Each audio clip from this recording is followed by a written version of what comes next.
Esto puede ayudar. Primero vamos con hemoptisis, ya que es lo que ya hemos estudiado, ¿no?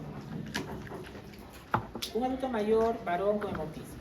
Usted piensa en embolia pulmonar y te da dolor torácico y disnea, la triada, ¿cierto? Pero no es suficiente si no la triada.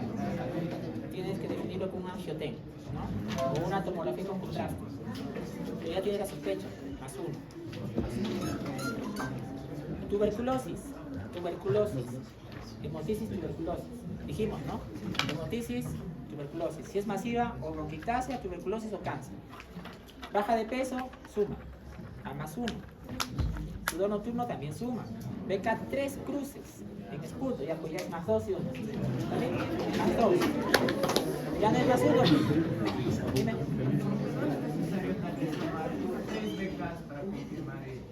Medimos 3 porque aumenta la sensibilidad. Antes era 3, ahora son 2. Si no se logra con 2, vamos a broncofiloscopía. Cuando esto de medicina eran 3, ahora hace ya varios meses 2. No sale TBC en la flema en el segundo BK, vamos a broncofiloscopía. ¿Es más 1 o más 2? Es más 2, porque está confirmado con BK 3 cruces. Confirmado. Bronquiectasia.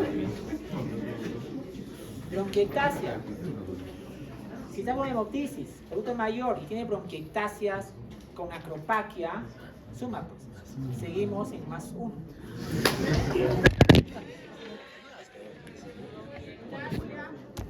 Vamos a ver el día de hoy. Produce acropaquias. ¿Por qué no es más 2, doctor? Porque falta la imagen. Radiografía o tomografía. ¿Cuál es tanta tomografía? Vamos a otro caso. Vamos a este caso. Con foto, ¿eh? Y el parcial puede ser con foto, o estudio. Puede ser con foto parcial. Varón de 60 años con dolor torácico. Dolor torácico. No se olviden, Alicia, dolor torácico. Dice, neumotoras. Dolor súbito intenso luego de un trauma torácico. Lo más probable es que sea. Pero falta la imagen. Más 1. Más 1. ¿Ya? Pero doctor, ¿por qué no puede ser más 2? Es un trauma torácico. Te duele súbitamente. ¿Qué más puede ser? Dolor torácico. No puede ser.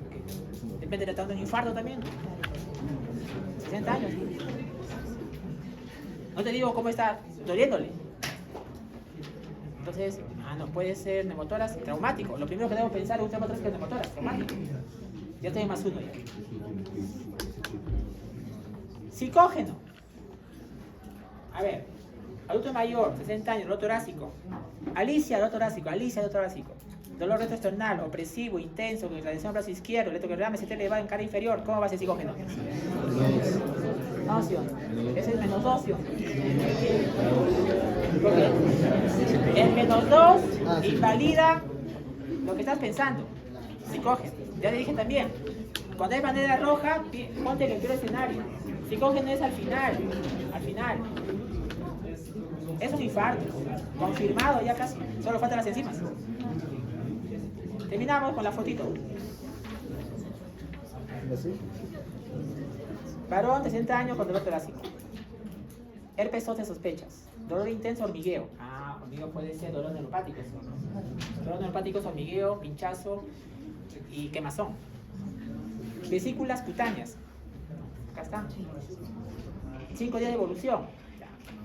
Pero doctor, falta acá, que me lo diga acá. No, ¿para qué te voy a decir? ¿Está la foto? Pues. ¿Qué te voy a decir? ¿Que es asimétrico? ¿Lo estás viendo, sí o no? ¿Es asimétrico o no? ¿Es asimétrico? Es asimétrico. Lo segundo, ¿es dermatómico? Claro que sí lo estás viendo. Neuroanatomía. Entonces es herpes zóster. ¿Necesitas confirmación para nada? Es un más 2. Es más 2.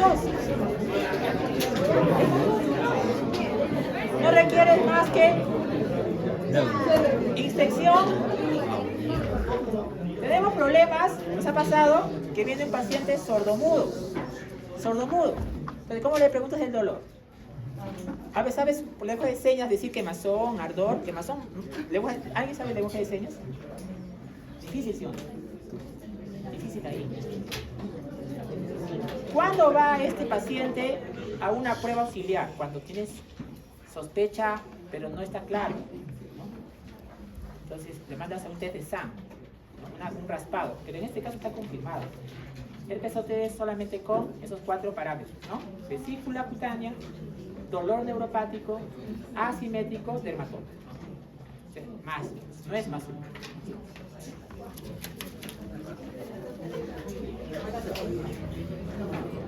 Vamos a cambiar.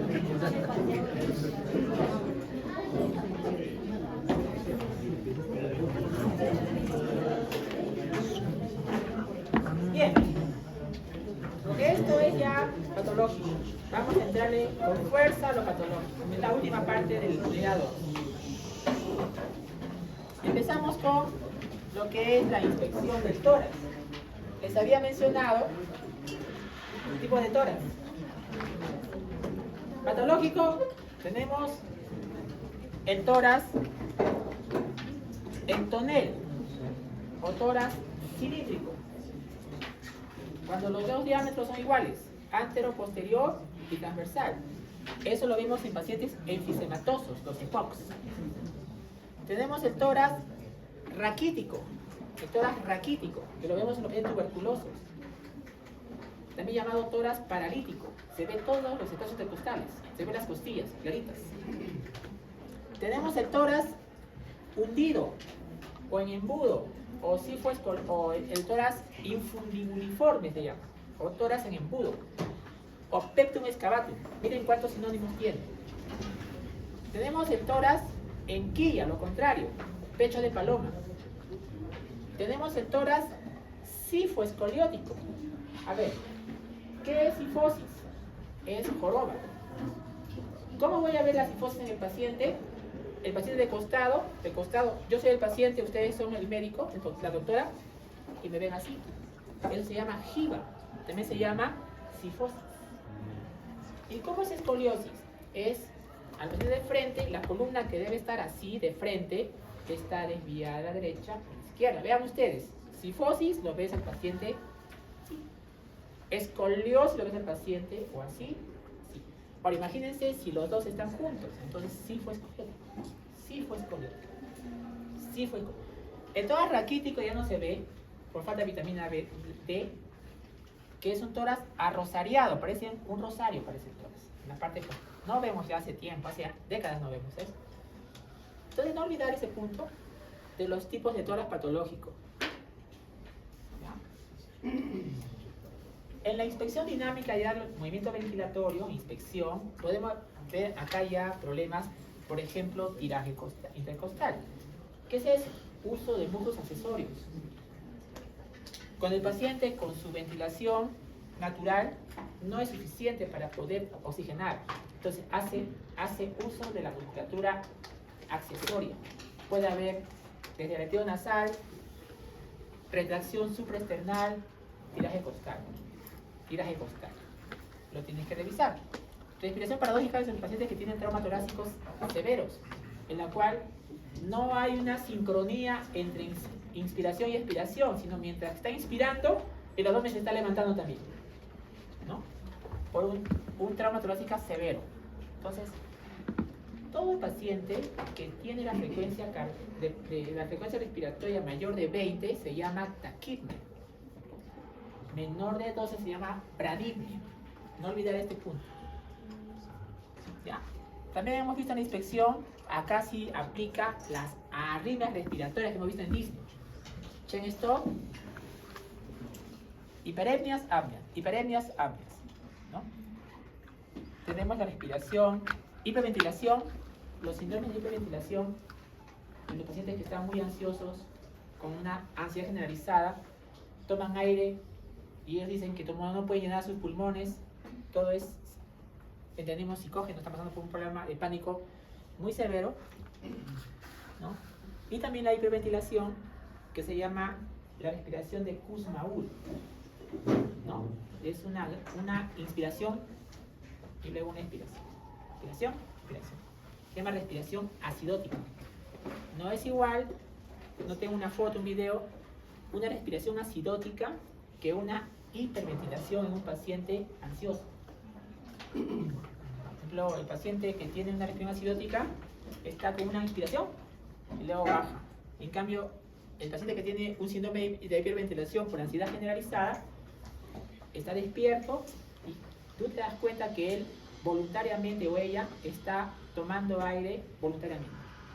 En cambio, en el paciente con respiración de Kussmaul o respiración acidótica es continuo, es así. En cambio, el paciente que tiene una hiperventilación por ansiedad generalizada, voluntariamente lo está realizando. Entonces, esa pregunta del test que acabamos de mencionar, aprendan también esto. Causa de acropaquias. Si ponemos en una lista universal las causas de acropaquias, la primera causa es cáncer de pulmón. En una lista única. Pero también hay otras causas de acropaquias, por ejemplo, bronquiectasias. Entonces, si yo le pongo en el test hemoptisis y tiene acropaquias, no invalida bronquiectasias, más bien te suma. Te suma. Que es diferente que te ponga EPOC, ahí sí, porque el EPOC no tiene acropaquias. Doctor, por ejemplo, en el caso de cáncer de pulmón también puede haber hemoptisis. Sí. En este caso no podría ser, por ejemplo, un 0, porque podría ser para ambos. No. Aquí ha habido una confusión. Miren el test, cuidado, esto me ha pasado ya en varios semestres. Miren ustedes aquí. Arriba está hemoptisis. Ustedes observen lo que sospechan acá, lado izquierdo, no otro. Vayan a la vena, vayan a este de acá.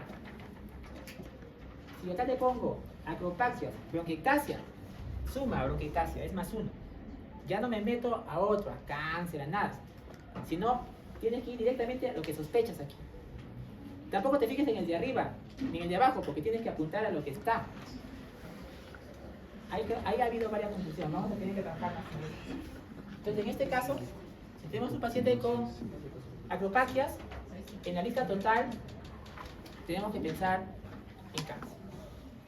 Pero también recuerden que la acropaquia nosotros vemos en el servicio, también en tuberculosis.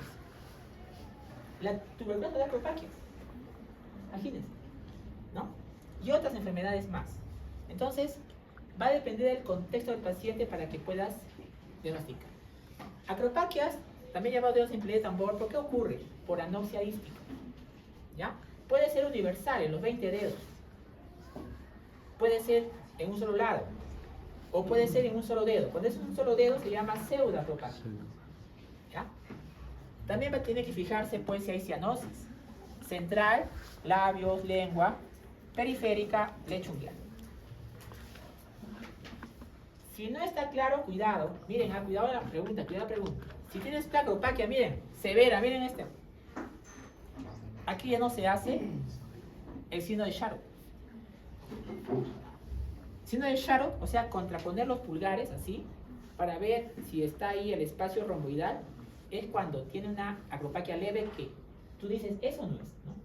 Pero si tiene esta cantidad de acropaquia severa, ya pues Charcot es no necesario. Charcot lo usas cuando no estás seguro. Puede ser, puede que no sea, ¿no? Entonces le pones para ver si todavía persiste el espacio romboidal. ¿Hemos hablado de cianosis? Sí, hemos hablado de cianosis la vez pasada, cianosis central, cianosis periférica.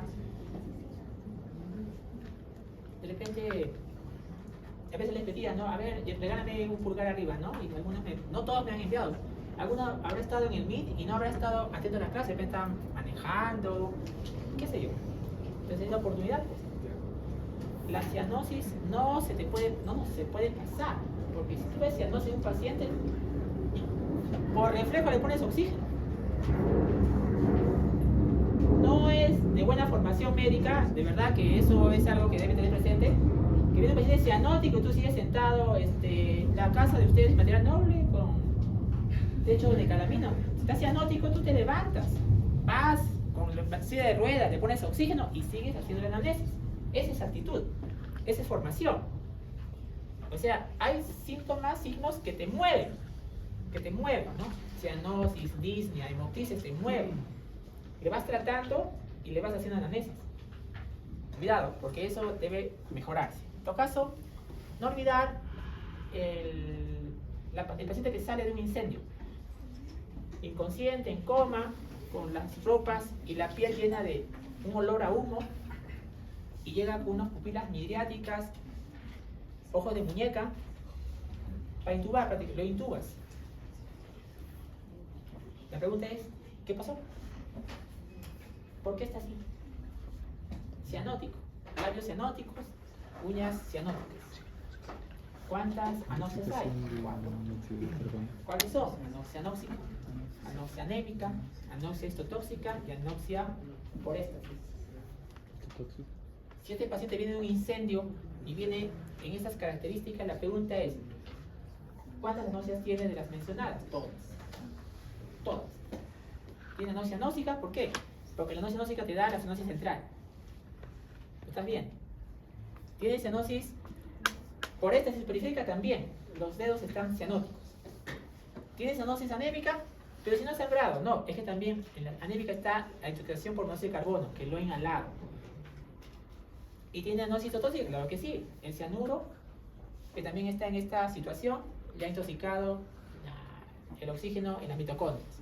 Las 4 tienen.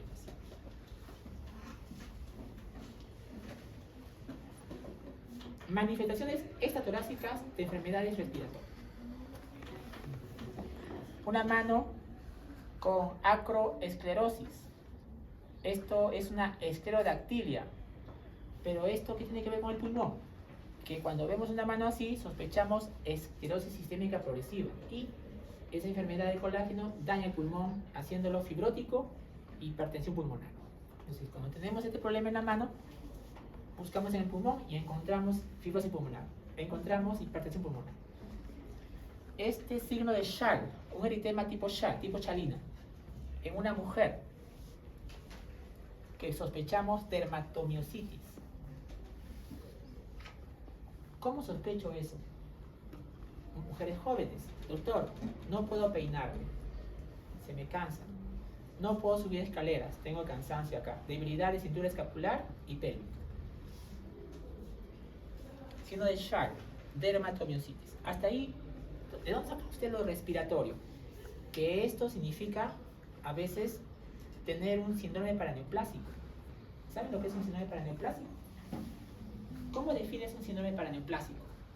O sea, dermatomiositis, ¿es un síndrome paraneoplásico? Sí, a veces es un síndrome paraneoplásico. Entonces, ¿qué es un síndrome paraneoplásico? ¿Cómo lo defines? A ver, delegado. ¿Cómo defines un síndrome paraneoplásico?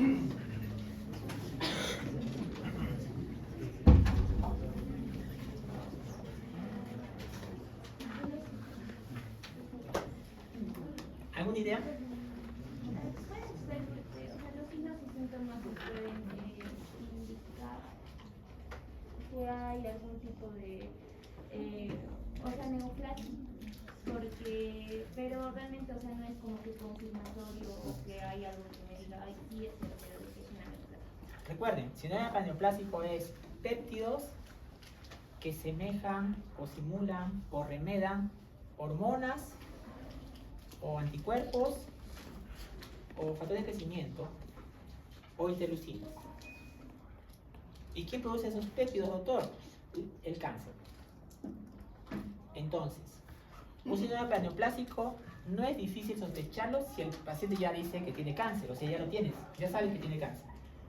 Porque el paraneoplásico puede ir junto al diagnóstico de cáncer o después del diagnóstico de cáncer. Entonces, ¿cuál será el desafío para un médico? Cuando el paciente todavía no tiene el cáncer demostrado. Porque el paraneoplásico se puede anteceder a la presentación del cáncer. Imagínate, ese es el desafío. Cuando ya tiene cáncer ya no es difícil, porque como tiene cáncer es más fácil sospechar paraneoplásico. El desafío para cada uno de nosotros es cuando no lo tiene el paciente y viene con un paraneoplásico. Dermatomiositis a veces es un paraneoplásico. Y buscamos y encontramos cáncer en el estómago o encontramos cáncer en el pulmón. El cáncer del pulmón, la célula maligna del pulmón, hizo péptidos que generaron la dermatomiositis con expresión cutánea y debilidad muscular. Pénfigo paraneoplásico. ¿Qué es pénfigo? Ampollas. ¿Qué es una ampolla? Presión elevada, contenido líquido mayor de 1 centímetro. ¿Quién lo genera? Cáncer de pulmón, a veces. Entonces el paciente viene viene con todo lleno de ampollas. ¿Y cuál es la razón a veces? Lo que acabo de mencionar, un cáncer de pulmón. Vitíligo. Igual, vitíligo puede ser una manifestación de la piel nomás, pero a veces es manifestación de algo más sistémico. Como por ejemplo la esclerosis sistémica progresiva, que ya les mencioné que puede afectar el pulmón con fibrosis o con hipertensión. Eritema nodoso. Eritema nodoso, ¿qué es eritema nodoso?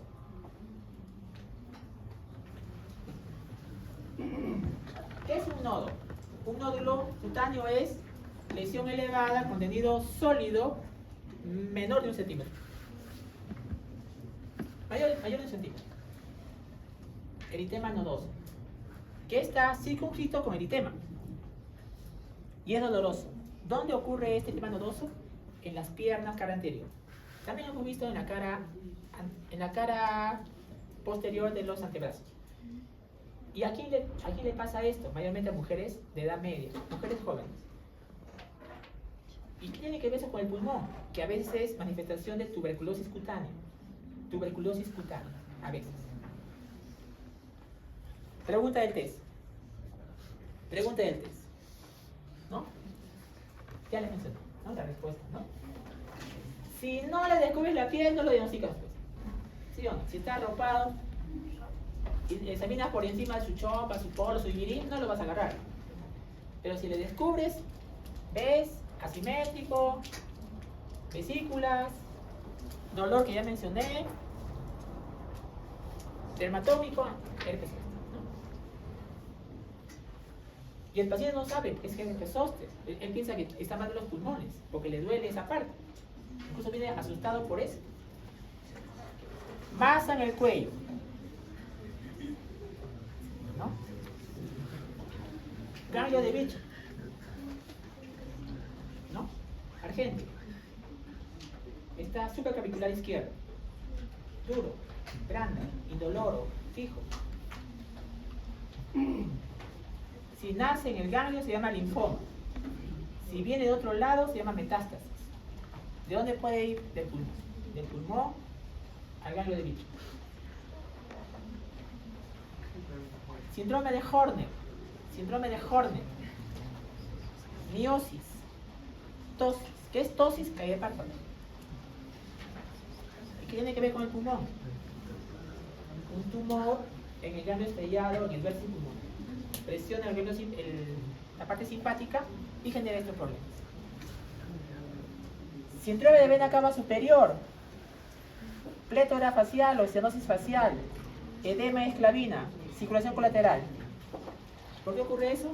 Por un cáncer de pulmón que comprime la vena cava superior.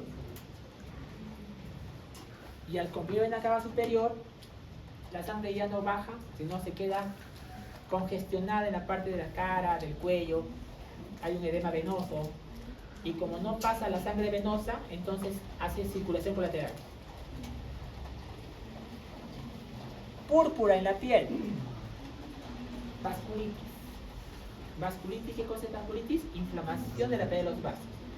Si es un vaso pequeño, puede haber compromiso pulmonar, vasculitis pulmonar. Por ejemplo, tenemos ahí Heno-Scholden y tenemos ahí Wegener. La poliangitis microscópica.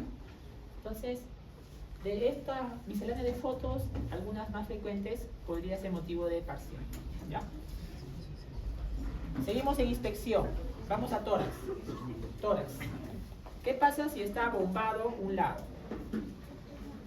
¿Por qué puede estar abombado? Aumentado de volumen en un lado. Por un gran derrame, por un gran neumotor, todo gran, ¿no? Por un gran cáncer, por una gran neumonía. Abombado. Nos ha pasado más de una vez. ¿Y qué pasa si está al revés? Un emitor está normal y el otro está más pequeño. Está retraído todo el emitórax. Un engrosamiento pleural, una atelectasia masiva, un fibrotórax. ¿Atelectasia masiva, doctor? Claro, pues si se ocluye el bronco principal, todo el pulmón se colapsa. Y al colapsarse el pulmón, todo ese emitórax reduce el tamaño. ¿Qué fibrotórax? Pulmón destruido por la tuberculosis mayormente. Algo pequeño. No está todo el emitórax abombado, sino una parte. O sea, hay un abovedamiento localizado. lo anterior, pero más pequeño. Pequeño tumor, pequeño derrame. Una retracción localizada, pequeño engrosamiento pleural, pequeña fibrosis. ¿Qué pasaría si una mujer respira con el diafragma? O sea, hay una inversión del tipo respiratorio. O un varón respira con la parte costal. Esa es una inversión de tipo respiratorio. Cuando eso ocurre, búscale una causa. A veces encontramos, por ejemplo, un paciente que tiene peritonitis, un varón que tiene peritonitis. O sea, apenas mueve el abdomen, le duele, entonces respira con la parte costal. O una mujer que tiene una fractura costal. Apenas mueve el tórax, le duele la fractura costal, entonces respira con el abdomen. Como una situación antálgica. Taquimia más de 20, daridea menor de 2, arritmia respiratoria 3 principalmente. Echen esto, biodicus maul. A ver, señor, tome aire y un hemitórax se mueve menos que el que está bien. El que está bien se mueve bien y el otro se mueve menos. ¿Por qué se puede mover menos un hemitórax? Por derrame pleural, por condensación exudativa o por neumotórax. Se mueve menos un hemitórax. En la palpación patológica, recordar, trofismo en la pared torácica, circulación colateral, por ejemplo, vena cava superior, triada, ya les mencioné la triada. Edema y enfisema. Diferencia, edema es líquido, enfisema es aire. ¿Cómo lo voy a saber? Palpa la pared torácica y si hay una fobia, entonces es líquido. Eso pasa en las anasarcas. Pero ¿qué pasa si palpas la pared torácica? Y cuando palpas, sientes como si unos globitos ceden a la presión de tu mano. Se llama enfisema. Enfisema subcutáneo. Los dos están aumentados de volumen, pero uno es líquido y otro es aire. Si es líquido, ves una causa sistémica. Por ejemplo, falla renal, falla hepática, falla cardíaca. Pero si es aire, lo que está en la pared torácica, tienes que buscar una fuga. Una fuga. ¿De dónde se ha fugado? Un neumomediastino, un neumotórax o un trauma traqueal. O sea que el aire de la vía aérea pasó al tejido subcutáneo. ¿Qué es lo que más vemos nosotros en la práctica? Neumomediastino. Mayormente neumomediastino. También vemos neumotórax. Fuga de aire. Al final esto es fuga de aire. Y hay que buscar la fuga. ¿Qué es empiema de necesidad? Empiema es pus. Pus. Si está el pus en la pleura se llama empiema pleural. Si esa pus no lo drena los médicos, las doctoras, esa pus sale del espacio pleural e invade la pared torácica. Ahí se llama empiema torácico. Y si no hacemos nada, sale al exterior, solito. Sale. Comienza a ser rojito, un huequito y sale la pus. Empiema necesidad o empiema necesitatis o empiema necesitans es pus del espacio pleural que sale al exterior. Puede haber ganglios en el cuello, contracturas, atrofias. Entonces, tener presente la palpación. ¿Qué pasa si está disminuida la ampliación? Les dije, acá están los tres. Cuidado parcial. ¿Qué pasa si no se mueve? O sea, a ver, señor, tome aire. Uy, este de acá no se mueve nada. Nada, cero. Esto más. O sea, gran condensación, gran derrame, ya no se mueve ya. Está ausente en la ampliación ese derrame. Dilatación vocal. Señor, ¿puede decir 33? Por supuesto, 33. Está aumentada, tres opciones. Condensación, hiperventilación, cavitación. ¿Qué es lo que más va a ver, doctor? Condensación. Cuando la dilatación vocal está aumentada, mayormente es condensación. Dilatación vocal disminuida, derrame pleural, neumotórax. Ojo acá. No pierdan de vista la vibración vocal. Vean ustedes si está aumentada. Primera opción, condensación. Si está abolida, otra vez condensación. Pero el doctor no dijo antes que está aumentada. Regreso. Dilatación aumentada en una extensión importante. Esta dilatación vocal aumentada en una extensión importante está condensado. Condensación es la causa más frecuente cuando la dilatación vocal está aumentada. Pero si es una condensación masiva, todo el pulmón está condensado, ya no está aumentada, está abolida. O sea, es por la proporción. También puede estar abolida en derrames grandes. Miradlo acá. ¿Qué pasa, doctor, si yo palpo vibración vocal? 33, le hago 3 veces le hago al paciente, ¿no?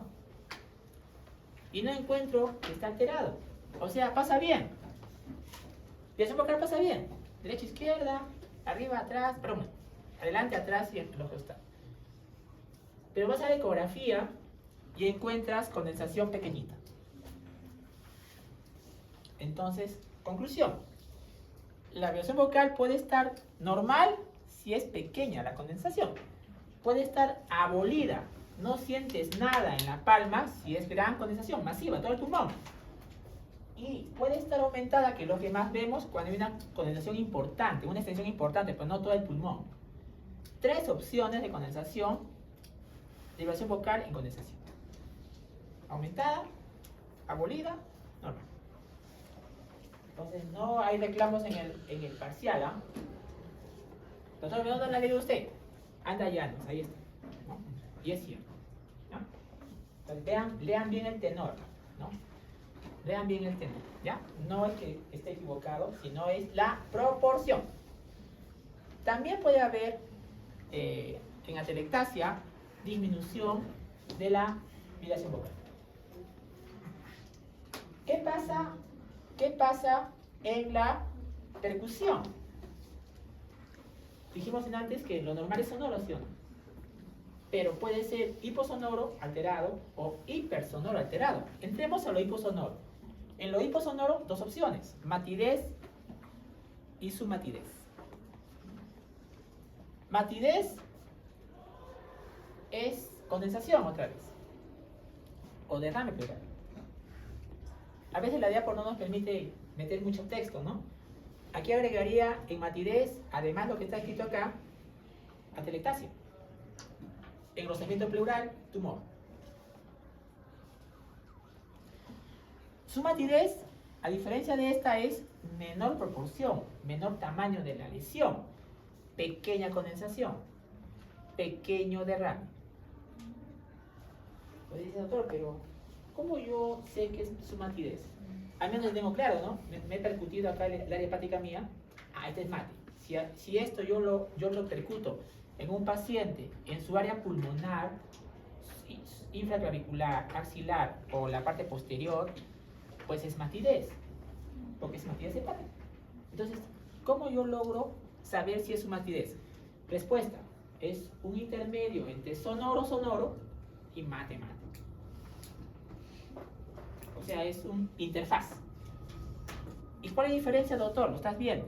Aquí es gran, aquí es poco. Gran condensación, gran derrame, poco derrame, poca condensación. Acá agrego atelectasia, tumor y engrosamiento pleural. Al revés, ya no es hiposonoro, es hipersonoro. Timpanismo, hiperresonancia. Timpanismo es patrimonio no exclusivo, pero casi de neumotoras. Incluso en Argente está, y qué bueno que está en Argente, la triada de Gardián. La triada de neumotoras de Gardián, ¿no? ¿Cuál es la triada? Disminución de vibración vocal, timpanismo y disminución miovesicular. Triada de neumotoras. ¿Está bien? Argente. Hipersonoro puede también estar por suplencia y por enfisema. ¿Qué es suplencia? Por ejemplo, ¿no? Al paciente le han resecado un pulmón o está dañado todo el pulmón, un lado. Entonces, el otro pulmón trata de suplir la función de los dos. Suplencia, ¿no? Enfisema pulmonar. Enfisema pulmonar. ¿Qué entienden por enfisema pulmonar? Histológicamente, ¿qué pasa ahí? Hay una destrucción de los septums interalveolares. ¿Cómo se destruye? Por el tabaco, por ejemplo. ¿Y qué destruye? La elastasa del tabaco. ¿Y a quién destruye la elastasa del tabaco? A la elastina del septum. Elastasa destruye la elastina. Entonces el alveolo se abre, o sea, hacen bolsitas, unas bolsitas, porque como ya no hay septum, hay unas bolsitas de aire, no funcionales. Entonces cuando uno va a percutir, no es el timpanismo neumotórax, pero es una hiperresonancia bilateral. ¿Ya? Se llaman bulas, también, bulas enfisematosas. Ese libro me gustó, lo comparto, ¿no? ¿Qué encuentras? Dul o dulness es matidez. Si hay matidez y vibración vocal disminuida, ¿qué podría ser? ¿Qué podría ser si hay matidez y vibración vocal disminuida? Ah, puede ser un derrame pleural. Cuando es grande, la tráquea puede estar desviada, ¿no? hacia el lado contralateral de ramo, o sea, al lado opuesto. ¿Está bien? Cuando es atelectasia, también hay matidez y disminución de vibración vocal. Pero la tráquea, cuando es grande, está desviada hacia la atelectasia. Cuidado. El derrame pleural lo desvía hacia el otro lado. La atelectasia lo desvía hacia su lado. Cuando son importantes. ¿Qué pasa si es matidez, dulness o dul y la vibración vocal está aumentada? También les mencioné. Condensación. Condensación es sudativa. Condensación. ¿Está bien? Si hay un gran derrame pleural, ¿cómo va la tráquea? Desviada al lado opuesto. ¿Qué pasa si está alterada la vibración de la resonancia? Hay una hiperresonancia, enfisema pulmonar. Y acá el autor lo que le está diciendo, ¿no? Ya no le pone el pulmón normal, le pone unas bolsitas. ¿Por qué están las bolsitas? Por la destrucción de los septum. Entonces, al percutir estas bolsitas de aire llamadas bulas, hay hiperresonancia, ¿no? ¿Qué pasa en el neumotórax? Cuidado con la tráquea. Si el neumotórax es masivo, la tráquea se desvía al lado opuesto. Entonces, conclusión. Si es masivo, neumotórax y atelectasia, no, neumotórax y derrame, la tráquea va hacia el lado opuesto. Si es atelectasia masiva, hacia el lado de la atelectasia. Bien. El movimiento vesicular se puede alterar, ya estamos entrando a auscultación, por intensidad, tono, timbre, ritmo. Y acá te va a servir a qué suena onomatopéicamente el movimiento vesicular. Por ejemplo, movimiento disminuido. Cuidado. Tenemos pacientes obesos mórbidos, pesan 100, 110, 120, 130 kilos, son bajitos. Y vienen disneicos. Hay disnea, les dije en el MIT, hay disnea fisiológica, por obesidad, por gestación, por ejercicio. Entonces viene un paciente obeso, disneico, tú te dirás, pero ¿esta disnea es por su obesidad nomás o hay algo más? Y le examinas y por el tejido adiposo de su pared torácica puedes encontrarlo disminuido. Entonces tienes que tener más atención para poder diferenciar de algo patológico pulmonar intratorácico. O también puede haber disminución, obviamente, si el espacio pleural está ocupado por líquido derrame o por aire neumotórax. O nos ha pasado también en emergencia, nos sigue pasando. El paciente viene con una debilidad muscular por un Guillain-Barré. El Guillain-Barré, el paciente viene, inicialmente comienza a tener debilidad en las piernas, comienza a arrastrar para caminar, luego ya no puede caminar, viene al hospital y respira superficialmente por el Guillain-Barré, que es una destrucción de la mielina de los músculos, entre ellos de la ventilación, ¿no? Es contextual. O puede ser disminuida porque hay una obstrucción en la vía aérea, por moco, por ejemplo. O por el enfisema, que ya les mencioné. Al haber bolsitas enfisematosas, las famosas bulas, disminuye el movimiento vesicular.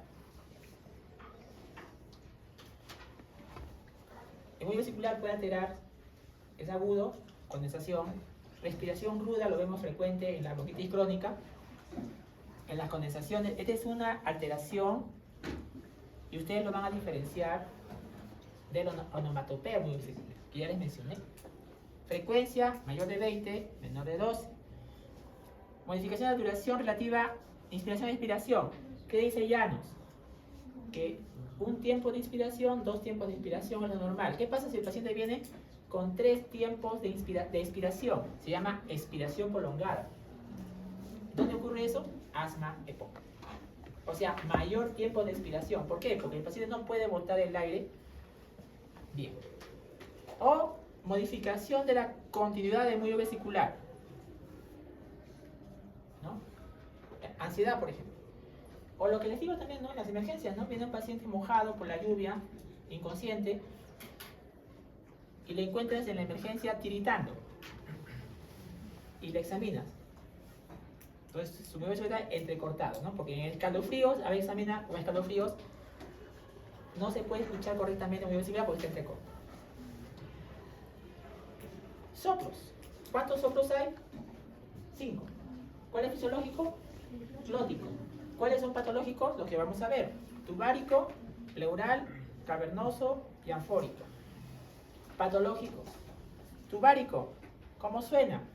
Como una A bajita. Como el hals, ¿no? ¿Está bien? Si es el soplo tubárico, suma condensación exudativa. También llamada respiración bronquial. Soplo pleural suena como la E bajita. Si la encuentras, suma a derrame pleural. Cuidado. ¿Dónde escuchas soplo pleural? En los derrames moderados. En el intermedio entre el pulmón sano y el derrame. Ahí lo escuchas. Soplo cavernoso. ¿Dónde lo escuchas soplo cavernoso? En las cavernas de 4 centímetros. Obviamente tuberculosas. ¿Y cómo se escucha? Como una O bajita. Si escuchas un soplo cavernoso, dices síndrome cavitario pulmonar. Y el soplo anfórico es cuando la cavidad es mayor de 6 centímetros. ¿Ya? Es como cuando uno sopla por una urna o una ánfora. Hay un sonido musical. Un sonido metálico, musical. Yo a mi equipo no le hago buscar esos soplos porque se expone, ¿no? Si para que gente ve 3 cruces en esputo, yo que hago buscando ahí soplos una hora, ¿cierto? No, tampoco, pues, no. Entonces nosotros también tenemos que ver ese equilibrio, ¿no? Tenemos ahí los estertores. Son 4 básicos.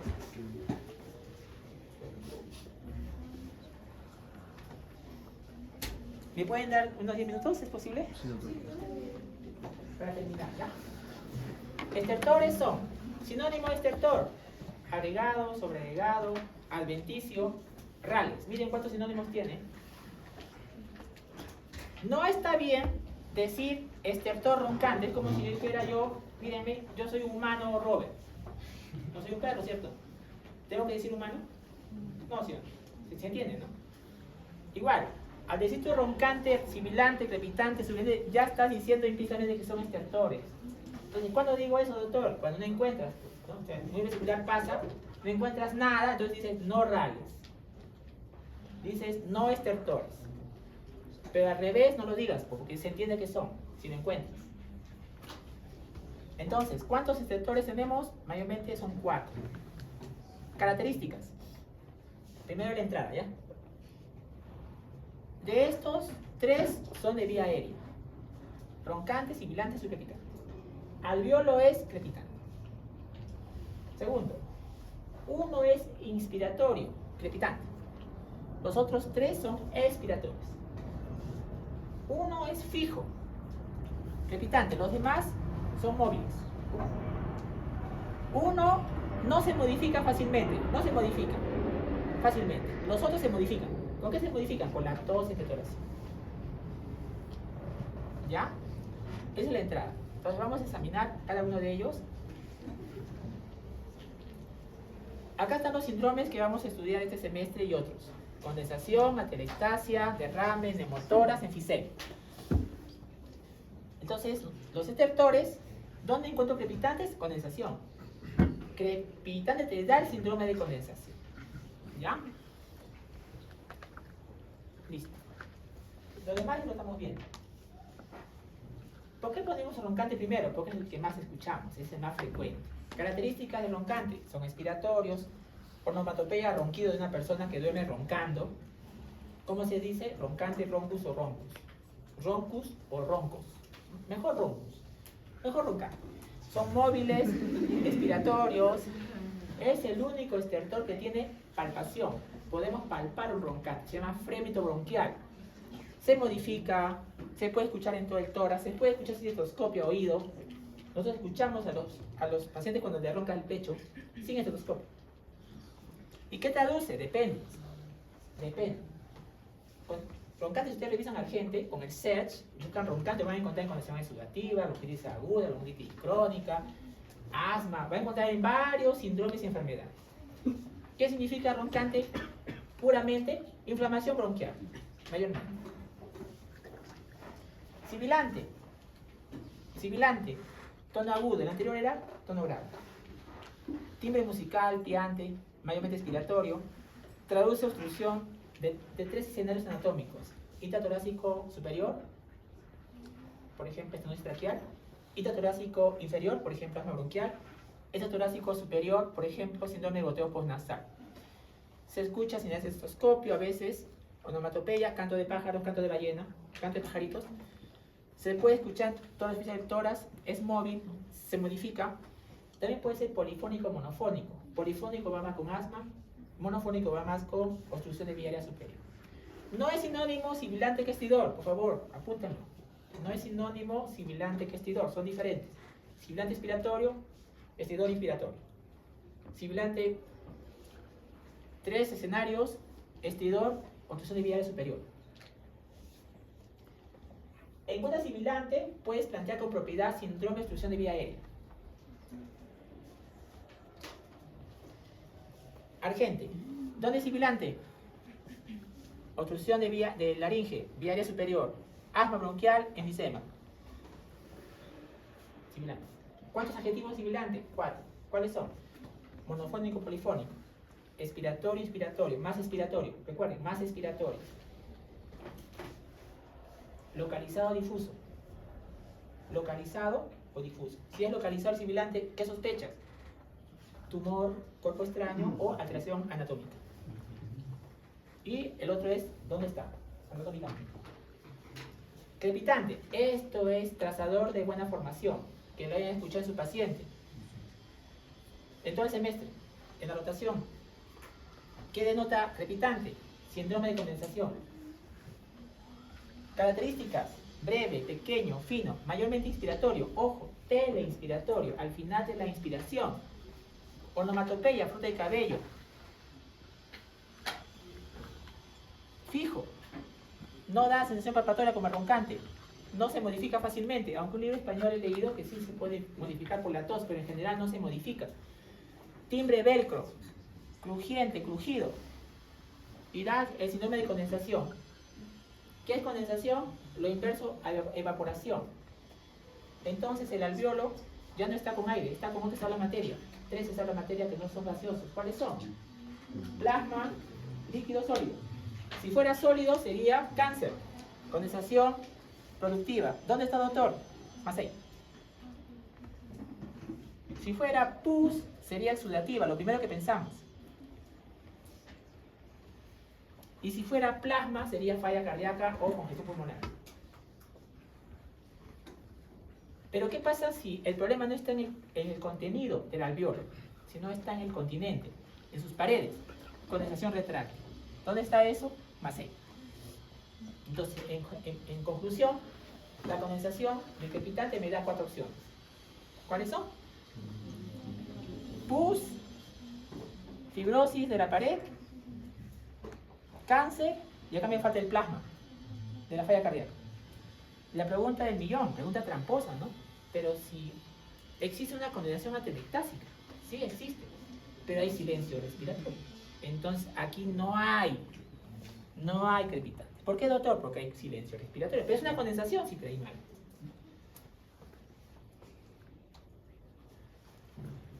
Y los crepitantes son igual. Entonces, cuidado. No, este crepitante me suena pus, no. Te da la pus, el guión, la imagen radiográfica. No. Si es plasma, te da el guión, el Framingham, la fea cartón. ¿Ya?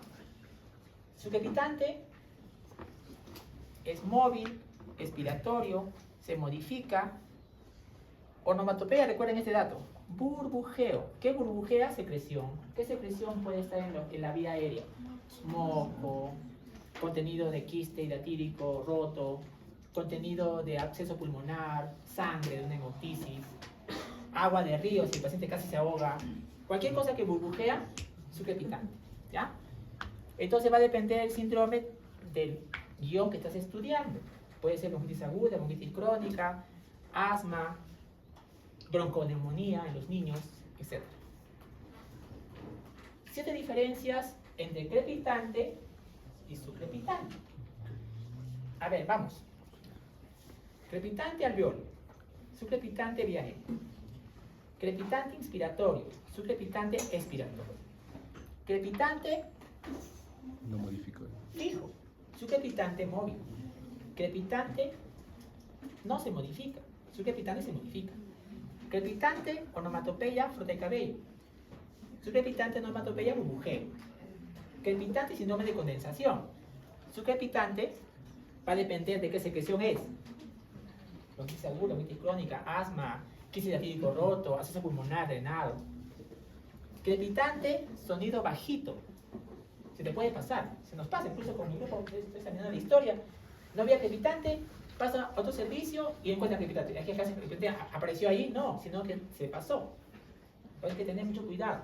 En cambio, su crepitante tiene tres sonidos: de gran burbuja, de pequeña o de mediana. ¿Y cómo voy a saber? ¿Acaso yo puedo ver? No, es por el sonido. Si es de gran sonido, es gran burbuja. Si es sonido muy pequeño, es pequeña. Y un intermedio, mediano. Ahí están algunas diferencias para que no... Si me dicen, doctor, pero de todas estas diferencias, ¿cómo puedo diferenciar un crepitante por su crepitante en auscultación? ¿Cuál es la básica? El tiempo. Crepitante es inspiratorio, su crepitante es expiratorio. Ahí ya no hay pierde. No hay pierde. Ahí lo sacas. Una auscultación completa es de la respiración, de la tos y de la voz. 3. Esta la tenemos guardada bajo 7 llaves por la pandemia. Pues imagínate un paciente con COVID que venga, hazle toser a ver, sin vacunas tú. No, entonces los libros de semio pues estaban, pues no, eso era antes de la pandemia, pues, ¿no? Pero a ver, tosa señor, paciente que está con COVID positivo y tú sin vacunas, no, pues, tampoco, ¿no? Pero ahora que viene pandemia, si el paciente no tiene hemoptisis, con paciente con hemoptisis, a ver si tosa señor, tampoco. Pero si tú dices, no, ese señor me está diciendo que tiene sibilantes en su casa. Lo he examinado y no encuentro sibilantes. Señor tosa y no encuentra sibilantes con la tos. Tiene una razón, ¿sí o no? Pero tienes que recordar, como dijo otra compañera, cuando no hacemos al paciente, cuando no debe toser al paciente, dijimos antes.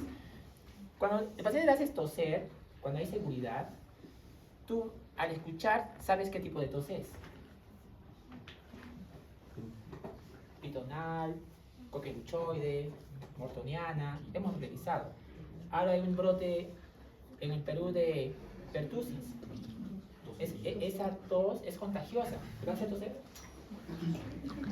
Dice el doctor, tengo positivo a pertussis. ¿Le haces toser?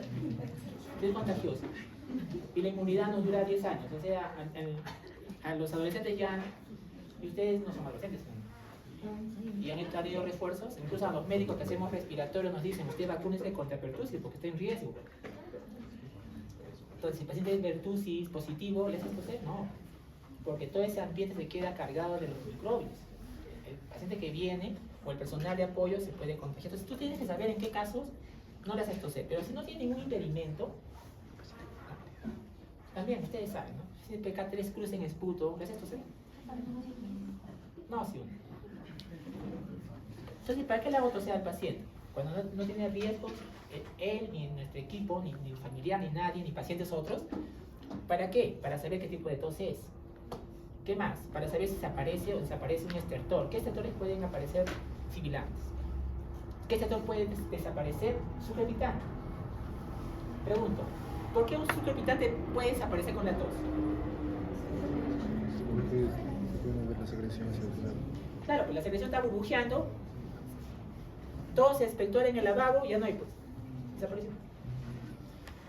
Se pueden intensificar algunos ruidos respiratorios mencionados y puede desaparecer su crepitante, como ya se mencionó. Muy bien. Ocultación de la voz, terminamos ya. Ocultación de la voz. Eso sí, pandemia, antes, después. Señor, diga 33. Y ocultamos la voz. ¿Cómo se escucha la voz normal? Con la palabra 33. Las sílabas de 33 distorsionadas, no nítidas. Eso es lo normal. Si está disminuida la vibración vocal, derrame pleural, neumotórax. Si está aumentada, condensación. ¿Qué es broncofonía? Un aumento más de lo normal de la resonancia de la voz, pero todavía distorsionar las sílabas. Broncofonía. ¿Dónde escuchamos broncofonía? Condensación. ¿Qué es pectoriloquia? Es escuchar nítidamente las tres sílabas. ¿Qué les dije antes? Que normalmente la 33 se escucha distorsionado, no nítido. Si escuchas la palabra 33 nítidamente, se llama pectoriloquia. Eso está mal. ¿Dónde escuchamos eso? Condensación. ¿Qué es egofonía? Que al escuchar 33 con el estetoscopio, escuchamos una voz nasal, una voz de cabra. ¿Ya? Egofonía, si escuchas egofonía, entonces tú dices, puede ser condensación o puede ser derrame. Y esto que no se usa mucho, pero debería usarse, es pectoriloquia áfona, que es decir, la 33 bajita. O sea, señor, diga 33. Y escuchas nítidamente esa voz querida, cuchicheada, entonces se llama pectoriloquia áfona. Y eso se escucha también en derrame y condensación. Entonces, con toda esta información, tú te puedes acercar a qué síndrome estás estudiando. Neumotórax, neumonía, derrame. Por ejemplo, un ejemplo. Neumotórax, ¿qué vas a encontrar en neumotórax? Signo clave. La tríada de Gardial. De la tríada de Gardial, ¿cuál es lo más clave de neumotórax, de las tres? Timpanismo. ¿Está bien? Entonces timpanismo. Acá está timpanismo. En la condensación, ¿qué vas a encontrar? Signo clave. Crepitante. Pero también se puede acompañar de otras en el IPA que hemos estudiado. En derrame pleural no hay triada. Entonces te aproximas nomás. Por ejemplo, disminución de vibración vocal, matidez, disminución vesicular. ¿Está bien? En gasma, ¿qué vas a encontrar? Síndrome de obstrucción de vía aérea. Sibilante. ¿Está bien? Finalmente, he traído estos guiones para que todo lo que hemos hecho hasta ahora, todo lo hemos juntado en este libro en un solo. Todo así. En cáncer pulmonar, ¿qué puedes encontrar en cáncer pulmonar? Derrame pleural, si está metastatizado o nació ahí. Si nace el cáncer pulmonar en la pleura se llama mesotelioma, ¿no? Si va a la pleura se llama metástasis a la pleura. Genera. Puede haber acropaquias, puede haber síndrome de Horner. ¿Por qué habría síndrome de Horner? Por el cáncer en el vértice, ¿no? Puede haber ganglio de bicho, puede haber disminución de la expresión torácica, matidez, puede haber uñas amarillas por el tabaco. ¿Qué puede haber en el asma? Sibilante, ¿vale? Expiración prolongada, la tos con ritmo circadiano, ¿no? ¿Qué puede haber en condensación exudativa? Cianosis, hipotensión, taquipnea, fiebre. Y en el hipa respiratorio, ¿qué puede haber? Disminución de la amplexación, matidez, crepitante, ¿no? ¿Qué puede haber en fibrosis pulmonar? Cianosis, expansión reducida, crepitantes inspiratorios tipo velcro. Velcro es pega-pega.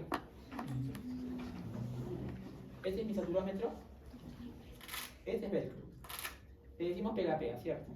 Esto técnicamente se llama velcro. Si ustedes escuchan el crepitante y suena a velcro, decimos que podría ser fibrosis pulmonar, o sea, condensación retráctil. ¿Está bien? Dedos en palillo de tambor también aquí, ¿no? EPOX, bronquitis crónica enfisema. ¿Qué vas a encontrar ahí? Sibilantes. Si es bronquítico crónico tipo abotagón azul, plétora, o sea, poliglobulia, cianosis. Puede haber cor pulmonar, ya va a haber edema en las piernas, vamos a ver más adelante en la unidad 3 o 4. Y en embolia pulmonar, ¿qué encontrarías? En embolia pulmonar, la triada, ¿sí o no? Pues pregunta de test. ¿Cómo sospecharías una embolia pulmonar si es que una de las extremidades está aumentada de volumen, o sea, una trombosis venosa profunda? No tratada, el coágulo de aquí, de la vena, puede migrar al pulmón. Entonces, si encuentras un paciente con aumento de volumen de una extremidad, puedes sospechar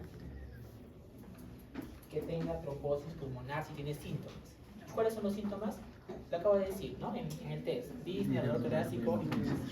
¿En qué orden? Primero dolor torácico, luego disnea, luego en ese orden, ¿no? Bien, jóvenes, hasta aquí es el parcial. 10 preguntas.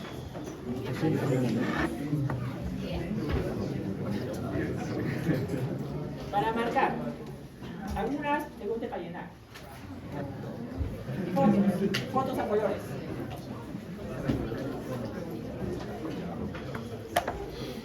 Empieza el parcial a las 4 en punto. Acaba a las 4:30.